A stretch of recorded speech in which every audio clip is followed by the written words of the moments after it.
로사의 책방에 오신 여러분 안녕하세요. 책 읽는 즐거움의 로사입니다. 오늘은 이혜인 작가님의 따뜻하고 맑은 숲필 4편을 소개해 드리겠는데요. 작가님께서는 우리라는 말은 정겹고 온화하여 자주 사용하는데 사랑한다는 말과 함께 많이 쓰자. 복이라는 말을 어린 시절부터 좋아하셨고 주로 새해에 많이 하는 복 많이 받으세요 라는 말을 평소에도 많이 쓰자. 고맙습니다, 감사합니다 라는 말을 더 많이 사용하자. 그리고 넉넉하지 않은 상태에서 아끼고 모은 돈을 도움이 필요한 이웃에게 나눴을 때의 행복감을 말씀해 주셨는데요. 저도 마음속으로 깊이 새겨 우리, 복, 고맙습니다, 감사합니다 라는 말을 자주 많이 사용하며 이웃을 돌아보는 실천의 삶을 살아가도록 노력해 보렵니다. 그럼 4편의 숲필 함께 사랑해요 우리, 복스러운 사람이 되게 하소서, 내가 행복해지는 습관, 고마움 새롭히기를 낭독해 드리겠습니다.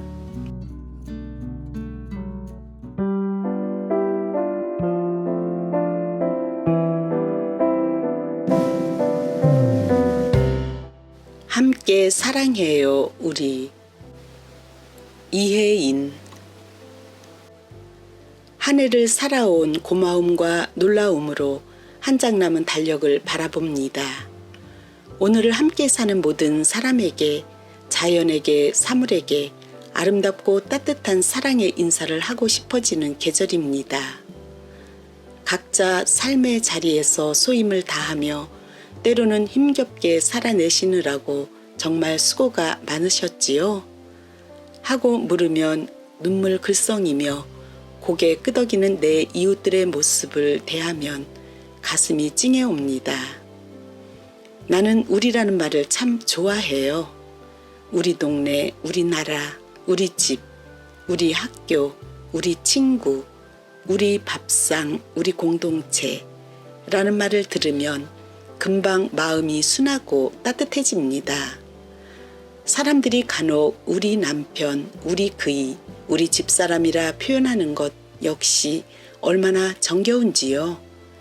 우리라고 하면서도 내 것임을 나타낼 수 있는 그 은근한 표현은 우리말의 특이한 매력인 듯 합니다. 수녀원에 처음 왔을 때 어떤 물건을 사용하든지 나의 것도 우리 것이라고 말할 수 있어야 한다는 가르침이 무척 인상 깊고 마음에 들었습니다. 그리 쉬운 일은 아니었지만 수십 년이 지난 지금은 나라는 표현보다 우리라는 표현이 참 편하고 정신적, 물질적 소유에서 자유로워지는데도 도움을 줍니다. 한 해 동안 특별히 개인적으로 감사하고 싶은 일들을 몇 가지 떠올려 봅니다. 오랜 투병 생활 끝에 저 세상으로 떠나신 3분의 선배 수녀님들이 남기고 간 믿음 깊고 청빈한 모습에서 눈물겹도록 아름다운 삶의 지혜를 배운 것, 지상에서의 삶이 얼마 남지 않으신 구순의 노모를 수녀원 내에 모시며 그분의 투명한 단순함과 평온함을 배우는 가운데 노년의 삶을 더 깊이 이해하게 된 것, 삶이 힘겹다며 울먹이는 친지들에게 전화, 편지, 방문 등으로 작은 위로자의 역할을 해줄 수 있었던 것, 시를 많이 짓진 못했지만 다른 시인들의 시들을 찾아 읽으며 경탄의 감각을 회복하려고 노력한 결과 새소리, 바람소리, 파도소리에도 늘 가슴이 뛰고 사람들을 만나면 설레는 미소를 띌 수 있게 된 것, 함께 사는 이들의 쓰디쓴 충고와 질책이 당장은 먹기 힘든 음식이지만 잘만 소화해내면 어떤 달콤한 칭찬보다 영적 성장에 유익한 선물이 됨을 자주 체험한 것, 새로운 인연을 통하여 삶의 다양성을 이해하고 안목을 넓힌 것, 바쁜 중에도 꾸준히 읽은 책들의 어느 글귀가 거룩한 갈망을 일깨워 준 것, 이렇게 적기 시작하니 쓰고 싶은 것들이 점점 더 많아집니다. 이번 크리스마스에 나는 누구에게 무엇을 선물할까? 궁리하며 크리스마스까지 기다리지 말고 바로 지금 여기서 감사를 발견하며 기쁘고 행복하게 살아갈 수 있다면 그것이야말로 자신을 사랑하는 가족, 친지에게 전하는 가장 좋은 크리스마스 선물이 아닌가 싶습니다. 내가 해야 할 일들을 미루지 않는 지혜, 해야 할 용서를 미루지 않는 용기를 날마다 새롭게 지닐 수 있도록 함께 기도해요. 우리 함께 사랑해요. 우리.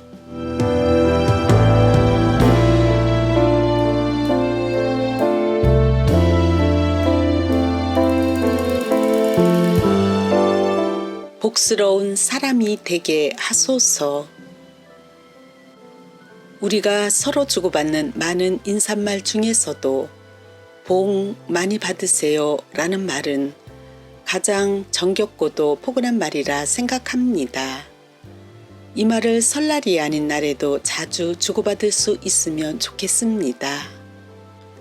어린 시절부터 저는 복이라는 글자가 금박으로 찍힌 저고리에 끝동이나 옷고름, 은이나 자개로 복을 새겨 넣은 밥그릇이나 젓가락, 복주머니 등을 보면 괜스레 즐거워지고 행복이 바로 곁에 머무는 듯 설레곤 했습니다.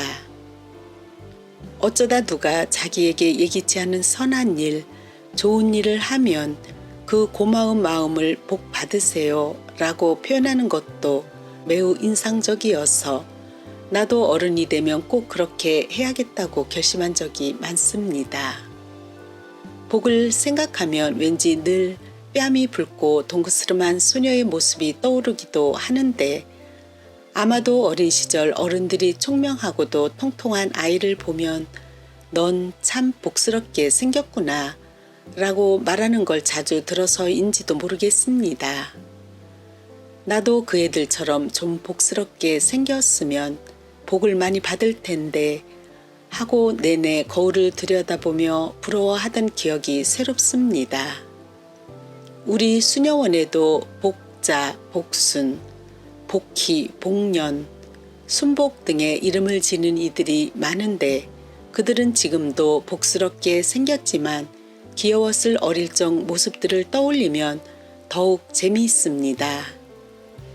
장수, 재물, 자손, 풍년, 나라의 안녕과 질서, 부부간의 해로, 우애, 화목, 기쁨, 평화, 사랑, 좋은 만남 등등 그 무엇을 복으로 여기든지 간에 복은 그 자체가 이미 생명지향적인 것이란 생각이 듭니다. 좋은 것, 아름다운 것, 선한 것, 잘 갖추어진 것을 지니고 싶어하는 마음은 인간의 솔직한 꿈이며 희망이라 여겨집니다. 어느 특정한 종교를 믿지 않더라도 인간은 예로부터 어떤 신령한 힘에 의지하여 기도하며 마음으로 복을 빌어왔습니다. 이런 마음을 기복신앙이라 하여 무조건 비난하기보다는 오히려 긍정적으로 이해할 수도 있다고 봅니다. 인간이 자기보다 더 높고 위대하고 능력 있다고 생각하는 누군가에게 가장 겸허하고 진실되게 복을 비는 것 자체는 곧 자기의 유한성을 인식한다는 뜻이 되며 매우 아름답고 따뜻한 일이 아닌가 싶습니다. 새해에는 우리 모두 이기적으로 자신의 복을 구하고 챙기는 일에만 연연하지 말고 우리 이웃과 나라와 세계를 위해서도 복을 구할 수 있는 넉넉하고 여유로운 마음을 지니면 좋겠습니다. 그리고 자꾸 새로운 복을 달라고 조르기 전에 이미 받은 복을 잘 키우고 닦아서 보물로 만드는 노력과 지혜도 필요하다고 봅니다. 아무런 노력 없이 유행을 바라거나 안일하게 복을 구하는 태도를 지향하고 일상의 삶 안에서 꾸준히 복을 짓는 덕스러운 나날을 만들어가는 것이 우리 모두의 아름다운 의무라고 여겨집니다. 결국은 덕스러운 삶이 복스러운 삶으로 이어지는 것이 아닐까 생각해 보면서 우리 각자가 잠시라도 이웃이 편히 쉬어갈 수 있는 작은 복덕방의 역할을 하면 어떨까 기대해 봅니다. 아울러 우리 모두 외모 못지않게 내면이 복스러운 사람이 되길 기원하면서 5가지 소망을 하늘에 띄워보내고 싶습니다. 먼저 하느님의 이웃을 향해 더욱 열려있는 사랑과 기도로 복스러운 사람이 되게 하소서. 일상의 소임에서 가꾸어가는 잔잔한 기쁨과 감사로 복스러운 사람이 되게 하소서. 타인의 잘못을 받아들이는 이해와 용서로 복스러운 사람이 되게 하소서. 좀처럼 화를 내지 않고 잘난 체 하지 않는 온유와 겸손으로 복스러운 사람이 되게 하소서. 옳고 그른 것을 잘 분별하고 실천할 수 있는 지혜와 용기로 복스러운 사람이 되게 하소서.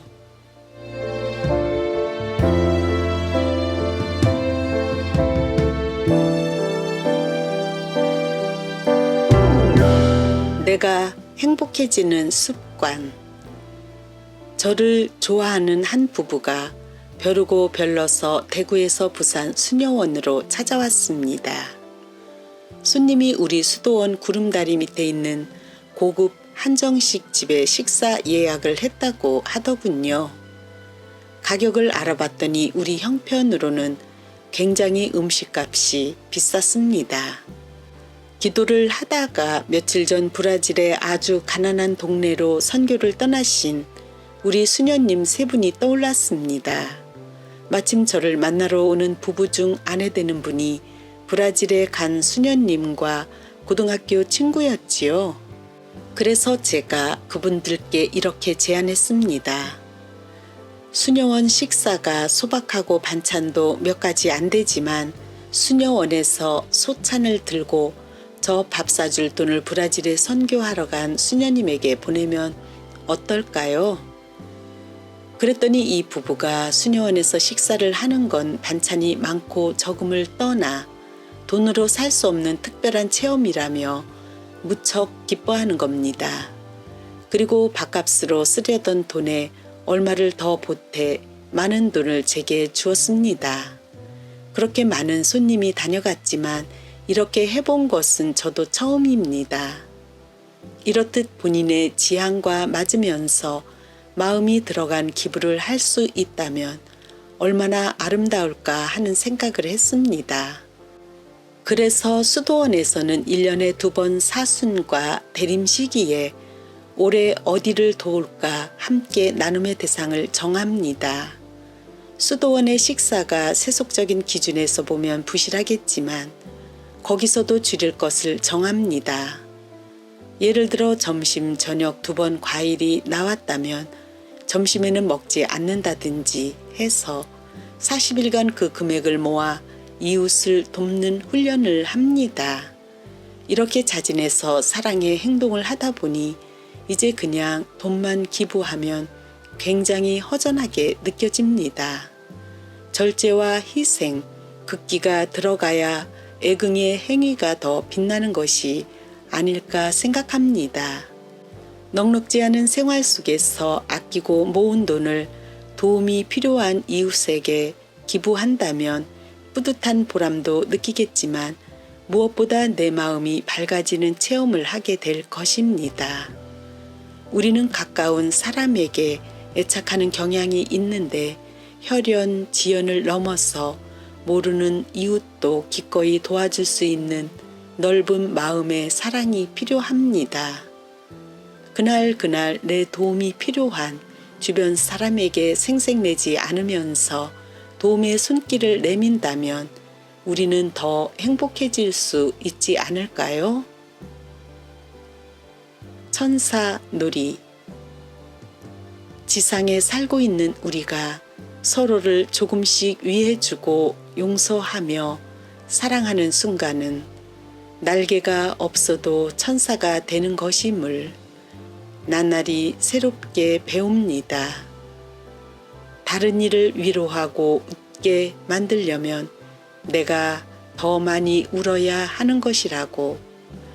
다른 이의 짐을 가볍고 자유롭게 해주려면 내가 더 많이 구속되고 무거울 수 있는 용기를 감당하는 것이라고 내 안에 천사가 일러줍니다.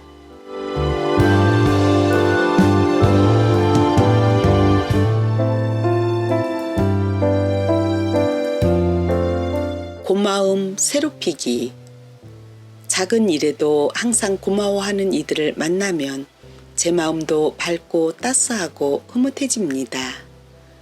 그러나 매사를 부정적으로 보고 고마움보다는 불평과 비난의 말이 습관적으로 먼저 튀어나오는 사람들을 대하면 제 마음도 답답하고 우울해집니다. 감사할 줄 아는 이들의 표정은 따뜻하고 부드럽지만 감사할 줄 모르는 이들의 표정은 오만하고 차갑고 뻣뻣합니다. 매일 반복되는 하루 일과 속에서 무심히 잊고 지냈거나 극히 당연하다고만 생각하던 것들의 고마움을 새롭게 되새겨 보면 우리의 삶이 좀 더 활기차고 풍요로워지지 않을까요? 우리 모두 일상에서 고마움 새롭히기 운동을 기꺼이 실천해 보면 좋겠습니다. 내게 고맙게 한 사람들과 상황들을 더 자주 새롭게 생각하기. 나의 이웃에겐 늘 고마운 사람이 될 수 있도록 힘쓰기. 고맙습니다. 감사합니다. 라는 말을 더 많이 사용하기. 이렇게 고마움 새롭히기를 꾸준히 실천하다 보면 어느새 불평과 원망도 줄어들고 고마움만 가득한 사람이 되어 있지 않을까요? 바쁘고 힘든 일상 속에서도 고마움을 새롭게 떠올리는 일이야말로 기쁨의 꽃이 하나를 가슴에 묻는 일이요. 행복의 문으로 들어가는 첫걸음일 것입니다. 새로 돋는 풀잎처럼 우리의 마음에도 늘 고마움이 자리하길 바라며 젊은 나이에 세상을 떠난 일본의 의사 이무라 가즈키요가 종이학이란 책에 남긴 시 당연한 일을 다시 한번 읽어봅니다. 왜 모두 기뻐하지 않을까? 당연하다는 사실들. 아버지가 계시고 어머니가 계시다. 손이 둘이고 다리가 둘. 가고 싶은 곳을 자기 발로 가고 손을 뻗어 무엇이든 잡을 수 있다. 소리가 들린다. 목소리가 나온다. 그보다 더한 행복이 어디 있을까? 그러나 아무도 당연한 사실들을 기뻐하지 않아. 당연한 걸 하며 웃어버린다. 새끼를 먹는다. 밤이 되면 편히 잠들 수 있고 그래서 아침이 오고 바람을 실컷 들이마실 수 있고 웃다가 울다가 고함치다가 뛰어다니다가 그렇게 할 수 있는 모두가 당연한 일. 그렇게 멋진 걸 아무도 기뻐할 줄 모른다. 고마움을 아는 이는 그것을 잃어버린 사람들 뿐. 왜 그렇지 당연한 일.